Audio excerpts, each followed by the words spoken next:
20 años casada, 20 años durmiendo al lado de un hombre que lloraba todas las noches de madrugada. Yo le preguntaba, él decía que era una pesadilla. Yo insistía, él se cerraba. 20 años en la oscuridad, hasta que un derrame cerebral le quitó el habla y cuando la boca se cerró del todo, la mano se abrió. Agarró un cuaderno y empezó a escribir. Y lo que salió de esas páginas, mis queridos, destruyó todo lo que yo creía saber sobre el hombre al que llamé mi esposo. Hola, mis queridos. Hola, mis queridas. Qué bueno que vinieron a hacerme compañía hoy. Qué bueno de verdad. Arrimen una sillita, siéntense cerquita de mí, que esta abuelita tiene una historia que contarles que les va a llegar al corazón. Mi nombre es Imelda. Imelda Solís Cervantes. Tengo 62 años y vivo aquí en Aguascalientes.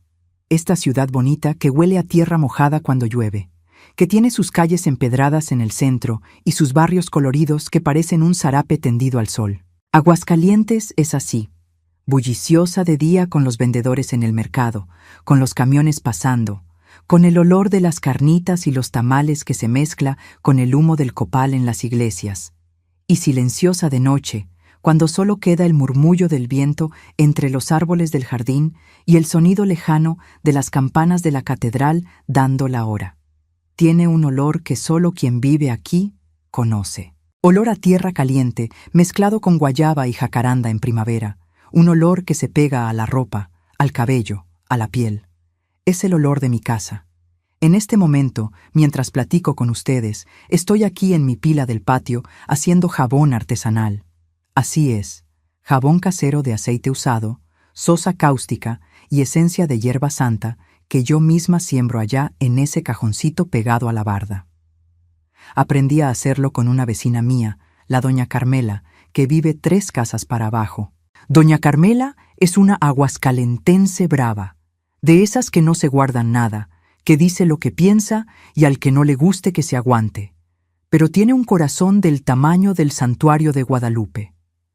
Fue ella la que un día llegó aquí a mi casa con una cubeta llena de aceite usado y me dijo, «Imelda, vas a aprender a hacer jabón, que es terapia y economía», y me enseñó.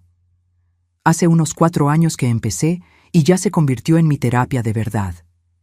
Hay gente que reza el rosario, hay gente que sale a caminar, yo hago jabón.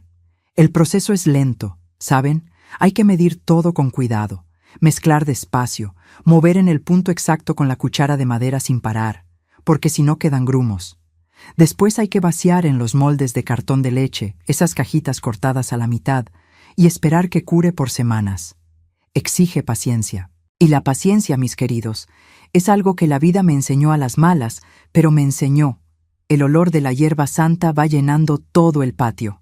Entra a la cocina, sube por el pasillo, se esparce por toda la casa, y es un olor bueno, ¿saben?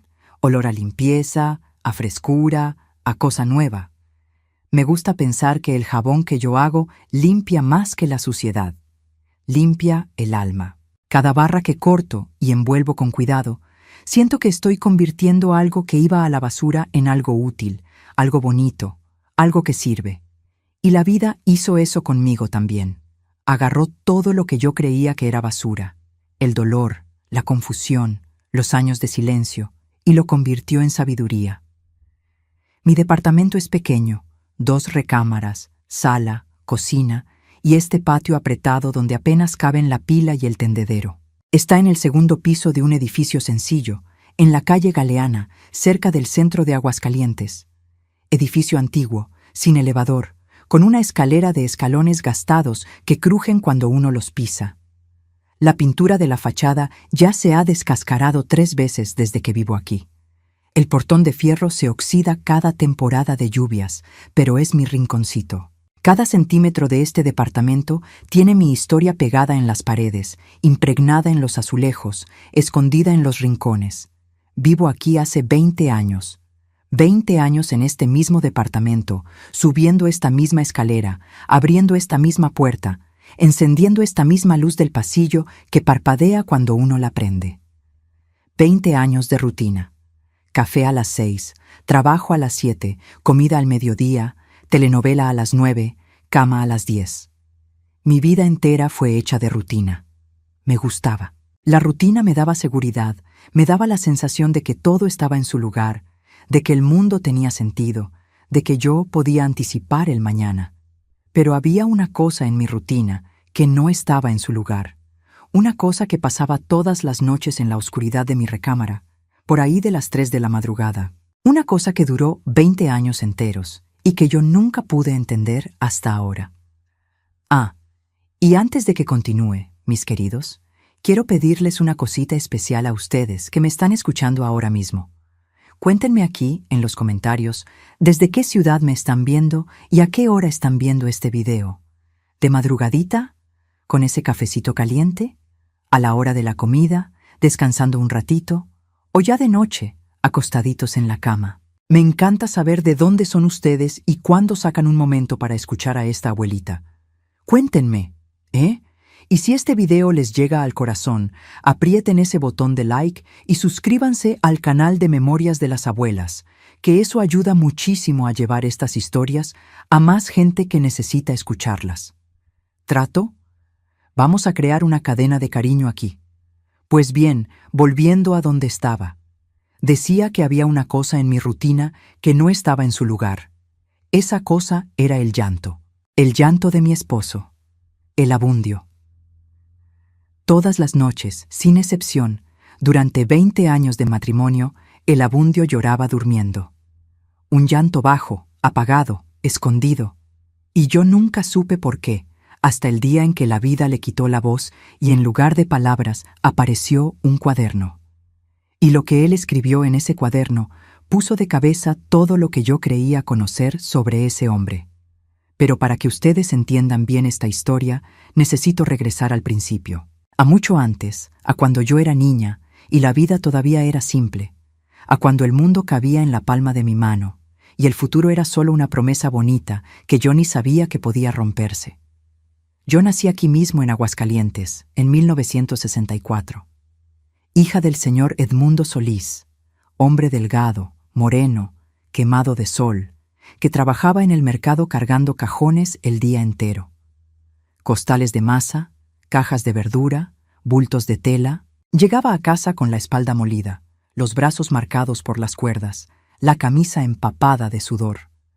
Se bañaba con cubetazos, se ponía un pantalón limpio y se sentaba en la puerta de la cocina fumando un cigarro de hoja, mirando hacia la calle, como si la calle tuviera respuesta para todas las preguntas que él nunca hacía en voz alta. Mi papá era hombre de pocas palabras. Podía pasarse un domingo entero sin abrir la boca, pero cuando hablaba, hablaba bien. Hablaba corto y directo, sin rodeos. Mi mamá era la doña Nazaria. Nazaria Olivares de Solís, el opuesto completo de mi papá. Doña Nazaria hablaba hasta por los codos, por los ojos, por el cuerpo entero. Era costurera de mano, de esas que hacían vestido de novia, ropa de bautizo, uniforme de escuela, todo a ojo y a tijera, sin molde ninguno. La máquina Singer de mi mamá era el sonido de mi infancia. Ese tec-tec-tec ritmado que empezaba de mañanita y solo paraba cuando se ponía el sol. Ella cantaba mientras cosía, contaba historias mientras cocinaba, regañaba cantando, reía fuerte, lloraba fuerte, todo en ella era sonido. La casa solo se quedaba en silencio cuando ella dormía. Y aún durmiendo, a veces renegaba como si siguiera cosiendo en sueños, como si la aguja no parara ni en el descanso. Vivíamos en una casa de tabique sin aplanar en la calle de los Rosales, por el rumbo viejo de la ciudad. Casa sencilla, piso de cemento quemado que enfriaba los pies de noche, techo de teja que dejaba entrar un airecito bueno cuando hacía calor, pero también dejaba entrar la lluvia cuando llovía fuerte. Poníamos cubetas por toda la casa en los días de aguacero. Pin, pin, pin. Cada cubeta con un sonido diferente, como si la lluvia tocara música en nuestra pobreza. Había 3 cuartos, una recámara grande donde dormíamos todos amontonados, una sala que servía de taller de costura de mi mamá, y una cocina con fogón de leña pegado a la pared, y una mesa de tabla que mi papá hizo con sus propias manos. El baño estaba afuera, en el patio. una casucha de madera con una puerta que no cerraba bien y que uno sostenía con el pie mientras hacía sus necesidades. Uno se acostumbraba. Uno se acostumbra a todo cuando no conoce nada diferente. Éramos 5 hijos. Yo era la de en medio. El mayor era el Jerónimo, serio como el papá, que desde chico ayudaba en el mercado y no se quejaba de nada. Después venía la linda Lupe, mi hermana mayor, que era bonita a doler, cabello negro largo, ojos rasgados, cintura delgada, y vivía con la cabeza en las nubes soñando con artistas de la radio y pasándose bálsamo en los labios con papel de dulce arrugado. Después yo, la Imelda, que era la callada de la casa. Me quedaba en mi rincón observando todo, leyendo los recortes de periódico que mi mamá traía para envolver las telas, juntando palabras como quien junta conchitas en la orilla. Después del medio venía el expedito, que era de lo más travieso. Siempre en algún enredo, subiéndose a los árboles de guayaba, cayéndose, llegando a casa todo embarrado y llevándose su cuerazo de mi mamá, que más parecía cariño que castigo. Y por último la Raimundita, la chiquita, que era el consentido de todos, porque nació pequeña y frágil, y todo el mundo tenía miedo de que no iba a salir adelante, pero salió. Salió y se hizo más fuerte que todos nosotros. Mi papá no era cariñoso de abrazar y besar, no. Era cariñoso de otra manera, cariñoso de gesto, de acción, de presencia muda. Era él quien traía mangos del mercado para nosotros, escogía los más maduros y los escondía en la bolsa para que nadie del trabajo los viera. Era él quien arreglaba la chancla de la Raimundita con alambre y resistol, sentado en la puerta de la cocina con la paciencia de un relojero. Era él quien se quedaba despierto toda la noche cuando alguno de nosotros tenía fiebre, pasándonos un trapo mojado en la frente, sin decir una palabra, solo con esa mirada preocupada que valía más que cualquier frase. Mi papá demostraba el amor haciendo, no hablando. Y yo, sin saberlo, me enamoré en el futuro de un hombre igualito en ese aspecto. Solo que el silencio de mi papá era de timidez. El silencio del Abundio era de dolor. La infancia en Aguascalientes era buena, mis queridos, sencilla, pobre, pero buena. Buena de ese modo que solo quien lo vivió sabe describir. Jugábamos en la calle sin miedo. Corríamos descalzos en el callejón, persiguiendo perros y chapoteando en los charcos cuando llovía. En las tardes, mi mamá nos daba tejocotes con chile piquín que ella preparaba en un vasito de plástico, y lo comíamos sentados en el escalón de la puerta, mirando cómo el sol se iba metiendo detrás de los cerros.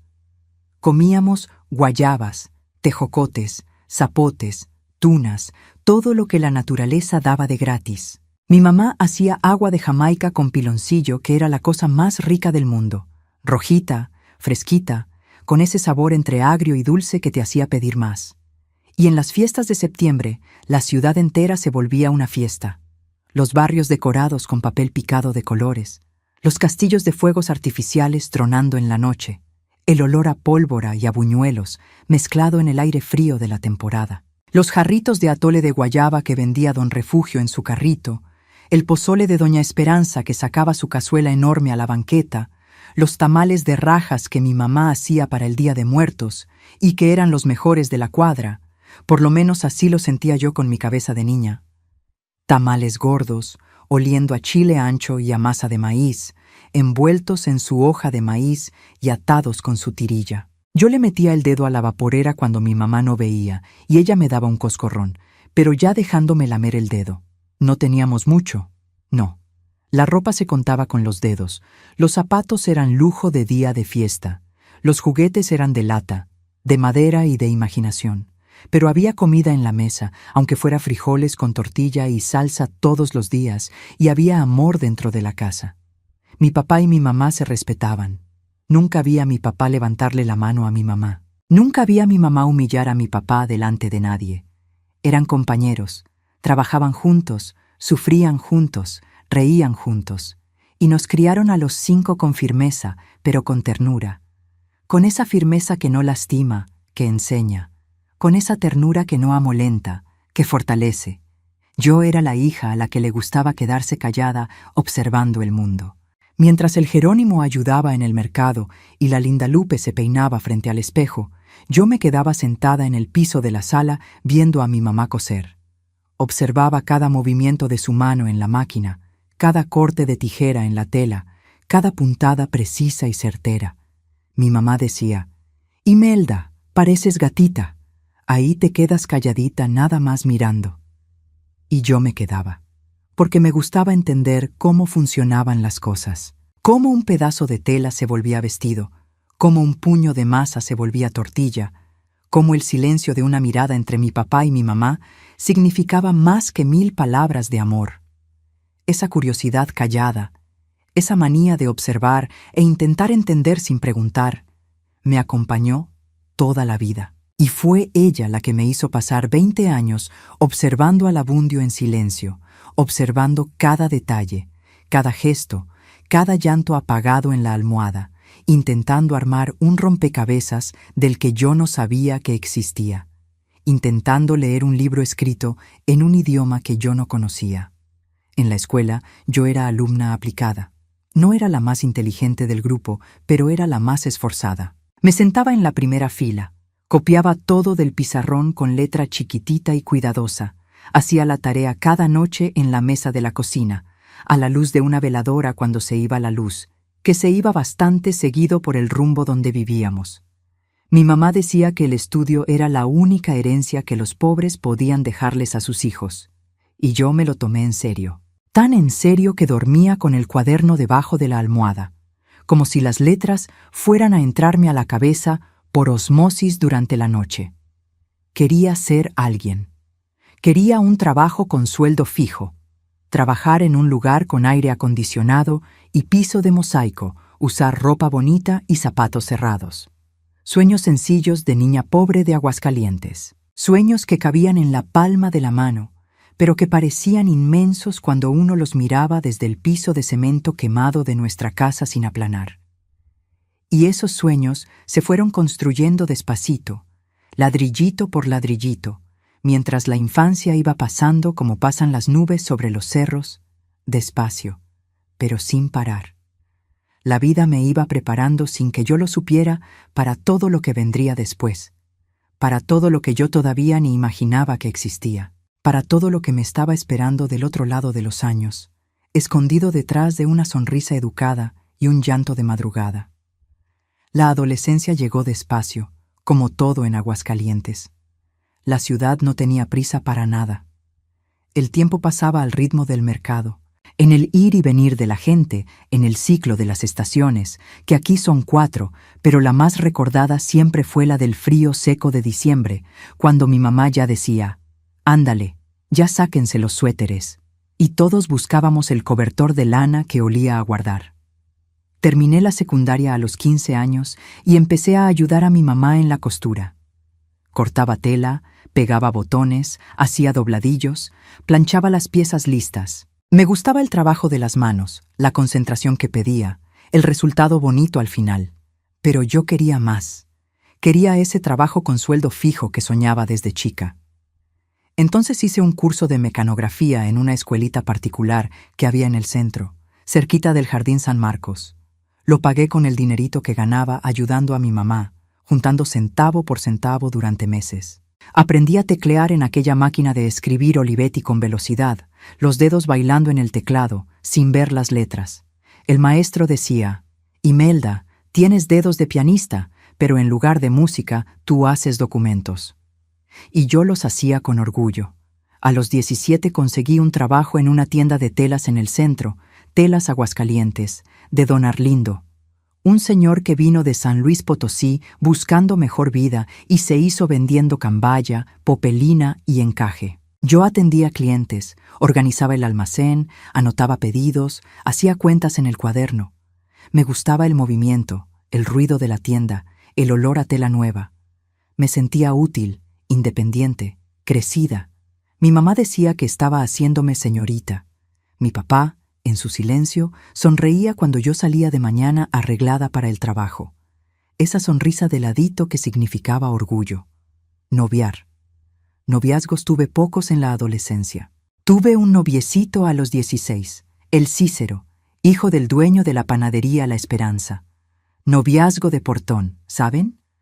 Sentados en la banqueta, platicando, tomando agua de horchata, mi mamá me espiaba desde detrás de la cortina fingiendo que no miraba.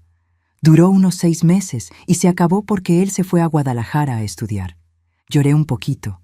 Pasé una semana triste comiendo gorditas de chicharrón que mi mamá hacía, que era su remedio para todo, y seguí con mi vida. Corazón de niña sana, rápido, menos mal. Después de eso, me enfoqué en los estudios y el trabajo. Hice un curso técnico en administración aquí mismo en Aguascalientes, en las noches, después del trabajo. Llegaba cansada, con los pies dolidos, la boca seca del día entero en la tienda, pero no me quejaba. No podía quejarme. Era el precio del sueño. Me recibí a los 20 años, diploma en mano, sonrisa en el rostro, orgullo en el pecho. Y conseguí trabajo poco después en una clínica dental aquí en Aguascalientes como auxiliar administrativo. El mismo trabajo que tengo hasta hoy, 42 años en el mismo lugar. Puede parecer falta de ambición para quien lo ve de afuera, pero para mí era seguridad, era rutina, era paz, era saber que el mañana va a ser igual que el hoy, y que el hoy fue igual que el ayer, y que en esa igualdad hay un consuelo que la gente que nunca pasó necesidad no entiende. Mis papás fueron envejeciendo. Mi papá dejó de trabajar en el mercado cuando la espalda ya no aguantó más. Mi mamá siguió cosiendo hasta que la vista se le nubló. Los hermanos se fueron cada quien por su lado. El Jerónimo se fue a Guadalajara a trabajar en construcción. La linda Lupe se casó con un comerciante y se fue a vivir a Zacatecas. El expedito entró al ejército y lo mandaron lejos. Y la Raimundita, la chiquita frágil que todos creíamos que no iba a salir adelante, se hizo enfermera y se quedó aquí en Aguascalientes conmigo. La vida fue esparciendo a la familia como el viento esparce las semillas. Cada quien cayó en un rincón, echó raíces, floreció a su manera. Y yo me quedé. Me quedé en Aguascalientes, en mi trabajo, en mi rutina, en mi vidita organizada, soltera a los 30, soltera a los 35, soltera a los 40. Mujer de 40 años soltera en ciudad del interior de Aguascalientes, a principios de los años 2000, era motivo de comentario. Pobrecita la Imelda, se va a quedar para vestir santos. Esa es muy exigente. Algo tendrá. Las personas hablan, mis queridos, hablan sin saber, sin pensar, sin importarles el peso que cargan las palabras. Yo oía y fingía que no me dolía, pero sí dolía, sí dolía. La verdad es que yo no me había casado porque no había encontrado a nadie que me diera seguridad. Y la seguridad para mí era todo. No quería una pasión arrebatadora, no quería romance de telenovela, no quería un hombre guapo que volteara cabezas en la calle. Quería un compañero, alguien constante, previsible, confiable, alguien que fuera firme como el piso que pisaba, alguien que no me asustara. Y el Abundio parecía ser exactamente eso. Nos conocimos en la iglesia, en el Templo de la Asunción, allá en el centro, el mismo al que yo iba desde niña, donde hice mi primera comunión y mi confirmación. Él se había mudado a Aguascalientes unos 2 años antes. Venía de Jerez, Zacatecas, un pueblo a unas 3 horas de aquí. Trabajaba en Correos de México como supervisor. Hombre callado, educado, puntual. Llegaba a misa siempre a la misma hora, se sentaba siempre en la misma banca. La tercera de la derecha salía siempre en silencio, sin platicar con nadie. Las señoras del coro comentaban: «¿Quién es ese señor nuevo? ¡Qué educado! ¡Qué serio!». Y yo en mi rincón, observando, como siempre, observando sin hablar. Un día después de misa, él vino a hablarme. Fue un domingo de octubre de 2002. El sol de Aguascalientes castigando la plaza, las chicharras cantando a todo volumen, y él ahí con camisa de vestir blanca de manga larga en medio de ese calor. ¿Quién usa manga larga en pleno octubre en Aguascalientes? Parado frente a mí. Usted es la Imelda, ¿verdad? Yo soy el Abundio. Abundio Borges Cervantes. Trabajo en Correos. Me estrechó la mano con firmeza, pero sin apretar de más. Me miró a los ojos, pero sin insistir. Sonrió discreto. Una sonrisa que no mostraba los dientes, solo levantaba las comisuras de la boca y se fue. Así de sencillo. Esa manera de ser me llamó la atención. No era un hombre que se imponía.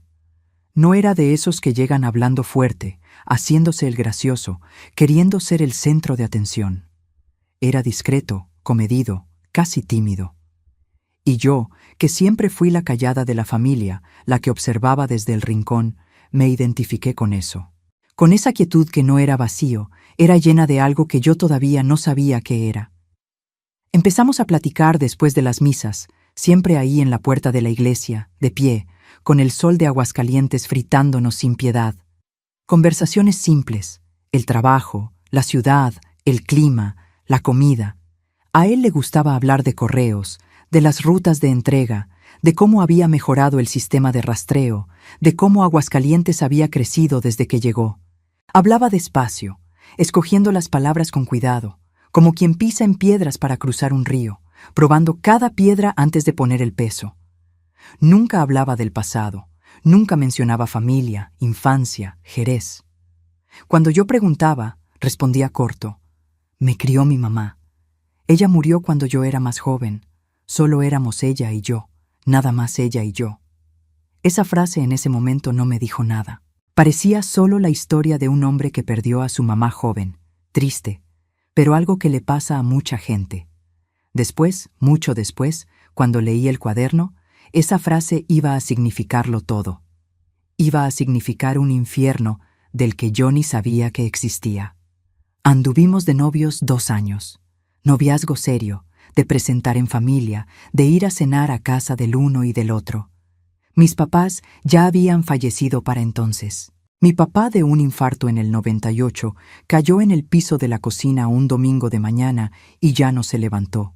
Y mi mamá, de pulmonía en el 2000, fue apagándose de a poquito hasta extinguirse como veladora en el viento. Pero mis hermanos aprobaron al Abundio. Hombre correcto, dijo el Jerónimo con esa manera seria de hombre serio, aprobando a otro hombre serio. Educado de más, hasta parece que no es de aquí, dijo la linda Lupe, que creía que el zacatecano tenía que ser más rudo. Parece buena gente, pero está muy callado. Hombre muy callado me preocupa, dijo el expedito, que era el más desconfiado de los hermanos. Solo la Raimundita no opinó. Nada más me miró con esos ojos de enfermera que ven lo que los demás no ven, y me dijo: ¿Tú eres feliz con él, mana? Yo dije que sí. Y era verdad, yo estaba feliz. Feliz dentro de mi definición de felicidad, que era tener a alguien constante, previsible, seguro a mi lado. En 2004 nos casamos, yo con 42, él con 44. Casamiento tardío los dos. Yo nunca había estado casada, él tampoco. Boda sencilla en el mismo templo de la Asunción, con mis hermanos de testigos y un almuerzo en casa de la linda Lupe en Zacatecas, cerquita del centro histórico. Pastel de pastelería, refresco, arroz con pollo, frijoles de olla, ensalada de Nochebuena. Nada de fiesta grande. Ni él ni yo éramos de extravagancias. La luna de miel fue en Guadalajara, hotel sencillo cerca de la Minerva, cuarto en el 3er piso, con aire acondicionado ruidoso y una ventana que daba a la avenida. Yo estaba nerviosa. 42 años, primera vez casándome, primera vez compartiendo la recámara con un hombre toda la noche. El Abundio estaba calmado. Calmado de más, pienso ahora. Calmado de quien ya sabe que la noche va a ser difícil. Y fue ahí, en la primera noche de casados, que lo escuché por primera vez. Desperté de madrugada con un sonido. Creí que era el aire acondicionado descompuesto, ese ruido que hacía temblar la ventana, pero no era. Era el Abundio, acostado a mi lado, de espaldas a mí, llorando quedito, tragándose el llanto, el cuerpo temblando de a poquito, como si tuviera frío. Pero no era frío. Guadalajara no tiene frío en octubre. Era temblor de alma. Temblor de cosa guardada queriendo salir. Le toqué el hombro. Abundio, ¿estás bien? Paró en ese momento, como si hubiera apretado un botón. Se dio la vuelta, ojos ya secos. Los secaba rápido. Tenía práctica. Estoy bien. Fue una pesadilla. Duérmete, Imelda.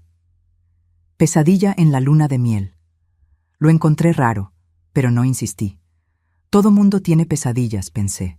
Debe ser el colchón diferente, el cuarto extraño, los nervios de la boda. En la segunda noche pasó de nuevo, a la misma hora, por ahí de las 3 de la madrugada.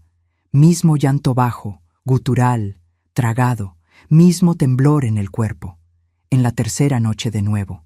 En la cuarta, de nuevo. Cuando regresamos a Aguascalientes y empezamos la vida de casados en nuestro departamento de la calle Galeana, entendí que no era pesadilla de viaje, era rutina. El Abundio lloraba durmiendo cada noche, sin excepción. Por ahí de las 3 de la madrugada, su cuerpo empezaba a temblar. Primero un temblor leve, casi imperceptible. Luego venía el sonido, un gemido bajo, gutural, como animal herido atrapado en una trampa. Luego el llanto. A veces duraba 5 minutos, a veces media hora. A veces se iba hasta el amanecer, bajando y regresando en oleadas como marea. Intenté platicar muchas veces por las mañanas, en el desayuno, con toda la calma y la delicadeza que tenía dentro de mí. Abundio, lloraste de noche otra vez. Fue pesadilla, Imelda. Cada día es pesadilla. No controlo mis sueños. ¿Pero te acuerdas de qué soñaste? Silencio. Él tomaba el café que él mismo preparaba cada día, ese ritual de él que nunca bebía, solo tomaba té. Se levantaba, lavaba la taza y se iba a trabajar. Cada mañana la misma escena, la misma danza silenciosa de preguntas sin respuesta. Yo preguntaba, él se desviaba.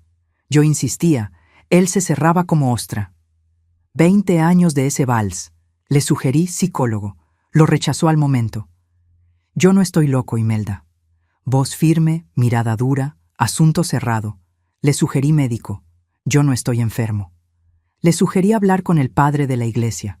Lo rechazó más rápido todavía, y dijo una frase que quedó clavada en mi memoria como clavo en madera. Esto no es cosa de Dios. No es cosa de Dios. En ese momento yo no entendí el peso de esas palabras.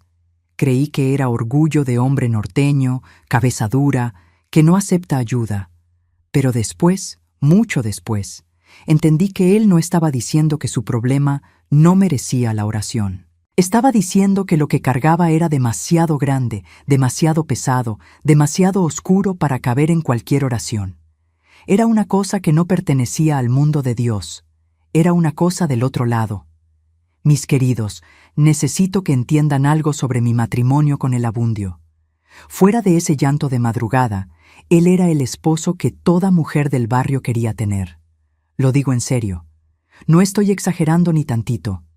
El Abundio era trabajador. Salía de casa a las 6 de la mañana puntualmente, con la camisa de correos planchada y almidonada. Él mismo la planchaba. No me dejaba hacerlo a mí. Llegaba a las 5 de la tarde, puntualmente. 30 años en correos, sin faltar un solo día. Empezó de cartero allá en Jerez, andando a pie bajo el sol y la lluvia, cargando la bolsa de correspondencia. Luego vino a Aguascalientes como supervisor. Era respetado en el trabajo. Su Abundio, hombre correcto, decían sus compañeros. Nunca se retrasa, nunca falta, nunca reclama. No tomaba, no fumaba, no salía de noche, no jugaba, no despilfarraba el dinero. Cada centavo contado, cada cuenta pagada el día que tocaba, cada gasto anotado en una libretita que guardaba en el cajón del buró. Sacaba la basura sin que nadie se lo pidiera. Arreglaba lo que se rompía en el departamento. La llave que goteaba, el apagador flojo, la bisagra que rechinaba. Iba a misa cada domingo conmigo. Se sentaba a mi lado en la banca de la iglesia. Se quedaba en silencio durante todo el sermón y salía en silencio. En el barrio, cuando alguien hablaba del Abundio, siempre era la misma palabra. Correcto. Correcto. Esa era la palabra que definía a mi esposo. No apasionado, no cariñoso, no romántico, no divertido. Correcto. Hacía todo bien, todo a tiempo, todo en su lugar, todo dentro de un orden que él mismo creó y que seguía con la disciplina de un soldado. Un orden que ahora entiendo era lo único que lo mantenía entero, porque por dentro estaba en pedazos. Pero dentro de casa, mis queridos, había algo que nadie de afuera veía. No era violencia. El Abundio jamás me levantó la voz, jamás me insultó, jamás me humilló, jamás me amenazó, jamás me empujó, jamás me miró con rabia, jamás me faltó el respeto. Nada de eso. El problema del Abundio no era lo que hacía, era lo que no podía hacer. Él no abrazaba, no besaba, no tocaba. En 20 años de matrimonio, cuento con los dedos de una mano las veces que tuvimos intimidad y me sobran dedos. En los primeros meses, él intentó. Se acostaba a mi lado e intentaba, pero era mecánico, distante, el cuerpo presente pero la cabeza en otro lugar, como quien cumple una obligación sin ganas, sin deseo, sin ningún placer. Sus ojos se quedaban vidriosos, mirando al techo, ausentes. Yo sentía que él no estaba ahí conmigo, estaba en otro lugar, en un lugar que yo no conocía. Después de unos meses, dejó de intentar, y yo lo acepté. Pensé que era la edad, 40 y tantos años, medicina para la presión, cansancio del trabajo, cosas por las que pasan los hombres de esa edad. Normal, pensé. Pero había una cosa que me inquietaba más que la falta de cariño, más que la ausencia del toque, más que las noches vacías junto a un cuerpo que estaba ahí, pero no estaba presente. Cuando yo le ponía una mano en el brazo, un abrazo por la espalda en la cocina mientras él hacía el café, un toque en el hombro al pasar por el pasillo, él se congelaba. El cuerpo entero se ponía rígido, los músculos todos se contraían al mismo tiempo, como si le hubiera dado una descarga eléctrica. La respiración se detenía por un segundo, los ojos se abrían grandes. Luego de unos segundos se relajaba y decía con una voz forzada de normalidad: «Perdón, me asusté». 20 años asustándose con el toque de su propia esposa. 20 años pidiendo perdón por reaccionar al cariño como si fuera agresión. Yo no entendía. Creía que era su manera de ser, que era falta de costumbre, que era cosa de hombre que creció sin cariño. Jamás imaginé que la verdad fuera tan más profunda, tan más oscura, tan devastadora que cualquier cosa que yo pudiera inventar. No tuvimos hijos. Yo quería, siempre quise. Desde que me casé, imaginaba una casa con ruido de niños corriendo, con llanto de bebé, con risas en el patio. Pero el Abundio dijo desde el principio del matrimonio, con una firmeza que no dejaba espacio para negociar: «Hijo es una responsabilidad que yo no puedo tener». Yo creí que era cuestión económica, que era miedo de no alcanzar, de no poder. Insistí un poco. Él frunció el ceño y dijo más seco: «Imelda, no insistas, yo no puedo». No dijo «no quiero», dijo «no puedo». Y yo, que respetaba sus